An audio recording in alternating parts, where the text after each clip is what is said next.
T-Mobile is rolling out its Starlink-powered satellite to cell service across the United States, aiming to eliminate dead zones.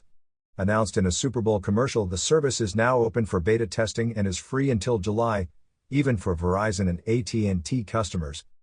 The service works without extra hardware, automatically connecting smartphones to Starlink satellites when cell towers are out of reach. Right now it supports text messaging, with plans to add picture messaging, calls, and data in the future. Most smartphones from the last 4 years are compatible. After July, T-Mobile's Premium Go 5G Next customers will get free access, while others can add it for $15 per month per line.